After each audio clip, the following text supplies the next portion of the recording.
when I wake up in the morning and the alarm gets out of warning, I don't think I'll ever make it on time.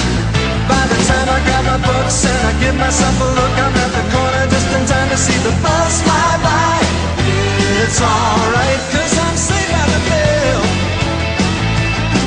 If the teacher pops a test, I know I'm in a mess, and my dog ate all my homework last night. Riding low in my chair, she won't know that I'm there. If I can hand it in tomorrow, it'll be alright. It's alright, cause I'm safe by the bell.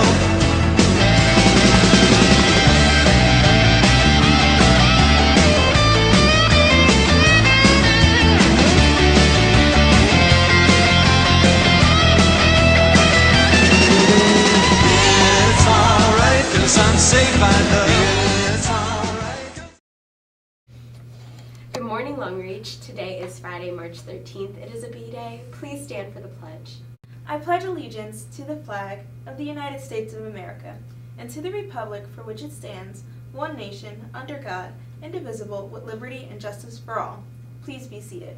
In Miss Murphy's sociology class this week, the students have been working on their marriage projects. And this week they held a marriage ceremony. Let's take a look and see when we got married. So today, I would encourage you to practice for that day, for all the days down the road for you. Be excellent. Hi, my name is Miss Murphy. I'm the sociology teacher here at Longreach High School, and I'm here today to talk about one of the really cool things that we're doing in sociology right now, which is our marriage project. We just had our weddings the last 2 days. Thank you to Mr. O'Brien, who was our officiant. And we also then, on the same day, also have a bunch of guest teachers who come and talk to the students about what marriage is. So I'd like to thank all of our guests. Keep an eye out. A lot of the students will be carrying around bags of flour. Those are our flower babies. So keep your eyes out for flower babies.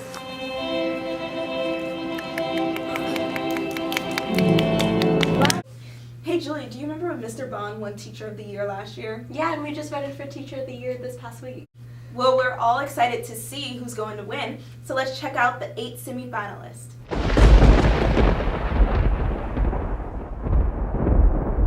Thank you, Julia and Tasia.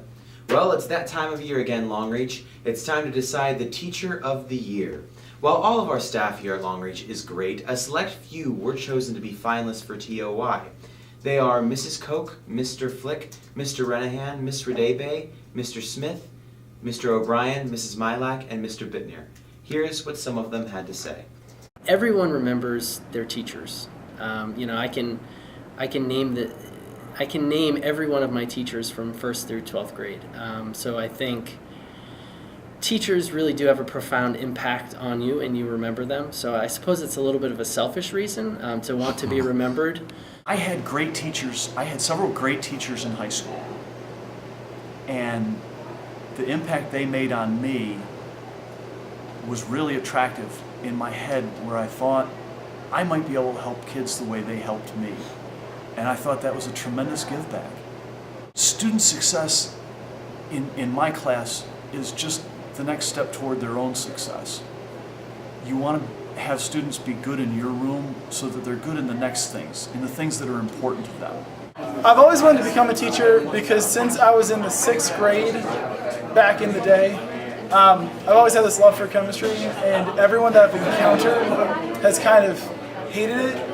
So it's always been my goal to try to make it so people find it more accessible as well as more enjoyable. Many of my students know I started college with the desire to be a doctor, and I witnessed a surgery and said, nope, that's not going to happen for me.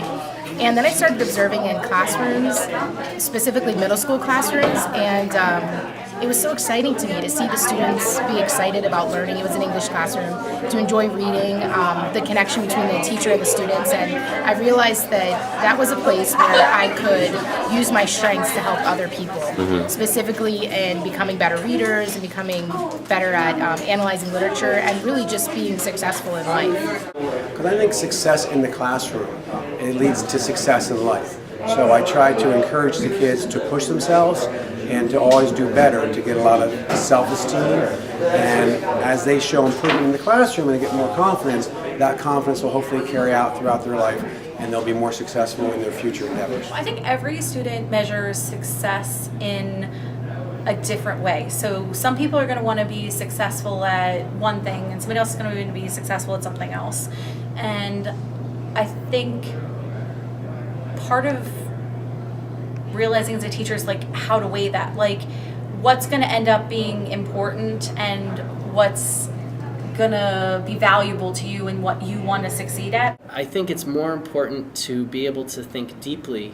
It's a little cliche to pull out a quote, but Socrates said something to the effect of, the unexamined life is not worth living. So for students to be able to examine their lives and the issues that affect them, I think that's really the goal of every teacher, regardless of the discipline. And then to be able to articulate those thoughts, I think is a lifelong skill that will take students far in life. So I think that's how I would define success once they leave the classroom. Because if kids can feel successful, even if it's for something small, that's something that you can get them hooked on. If you can take a kid who is not used to achieving success and give them a taste of it, it's something that can drive them not only to work harder, but to really find what they're meant to do, because you're usually good at what you're meant to do. Wow, that was really cool. I can't wait to find out who wins next week. Good morning, Longreach High School. Here's a bunch of sports stuff. Well, the NFL has been busy with their annual business of treating human beings like used goods by shipping them off to other teams, dropping players in the recycle bin that is free agency, and buying guys that they can afford. To give a quick rundown of what's happened, Ryan Fitzpatrick got traded to the Jets because they're desperate for somebody that knows how to throw a football well. Sam Bradford got traded to the Oregon Ducks, the Philadelphia Eagles, for Nick Foles. Jimmy Clausen got re-signed by the Bears because anything's better than Jay Cutler. Jake Locker retired after 4 years of pain and misery in Tennessee, in addition to constantly being injured. Ryan Mallett was re-signed because the Texans aren't that much better off than the Bears at the ball thrower position. Mark Sanchez remains with the Eagles because they need somebody that's not broken. Frank Gore signed with a team that can still make the playoffs. Andre Johnson joined him there, and Andrew Luck is happier than when he helped birth his first calf. Mark Ingram signed with the Saints because who cares? Shane Vereen signed with the Giants because he was tired of playing less and winning more, and LaShawn McCoy was traded to the Bills for Kiko Alonso because only one of the two played for Chip Kelly at Oregon. Randall Cobb signed with the Packers because who wouldn't? And all of Baltimore is crying because everyone they love is leaving. Torrey Smith Aloniata. Owen Daniels left too, but the other departures nobody really noticed. All that really matters amongst tight ends is Jimmy Graham is now a Seahawk, Julius Thomas is now a Jaguar, and Drew Brees is looking to move west with Thomas's hopes of a Super Bowl win. A bunch of stuff happened with the offensive linemen, but all that matters is that the Cowboys kept the league's best offensive line intact by re-signing Doug Free. And now all they have left to do is get somebody to run behind that line. And that's all for major offensive transactions in the NFL. In MLB news, it's spring training. And that's all the time we have today for Longreach Sports Update. I'm Mike Hudson. Have a great day, Longreach. Good morning, Longreach. Cameron here. Last week was Dr. Seuss week, and in honor of his week, we went to a few students and asked what their favorite opinions was on Dr. Seuss when they were a little child. Let's go check it out. What was your favorite Dr. Seuss moment as a little kid? My favorite Dr. Seuss moment as a little kid was green eggs and ham, I would say. Green eggs and ham, my man said, I don't want green eggs and ham. I like that. I say my favorite Dr. Seuss story had to be either The Cat in the Hat or Hopple and Pop. Either The Grinch or The Lorax. If you haven't noticed already, the weather's been getting a lot warmer, so that means spring fashion's around the corner. Here's Chanel with the latest trends. Good morning, Longreach. Chanel Broadway here to talk to you about everyone's favorite topic, fashion. Yes, the weather is getting warmer, and not only outside, but the runway is heating up as well as designers presented their new spring collections in fashion weeks all over the world. The most wearable trends seen often on the red carpet were shirt dresses, bright yellows, and roomy ripped jeans. These trends flatter almost anyone, and paired with your favorite spring accessory, you too can be a fashionista. Now, back to you.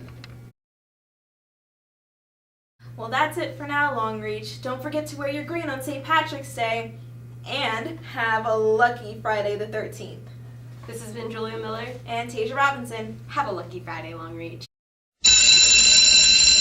When I wake up in the morning and the alarm gets out of warning, I don't think I'll ever make it on time. By the time I grab my books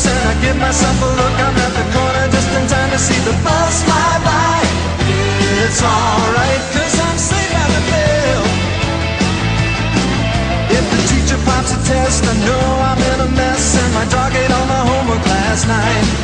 Riding low in my chair, she won't know that I'm there. If I can hand it in tomorrow,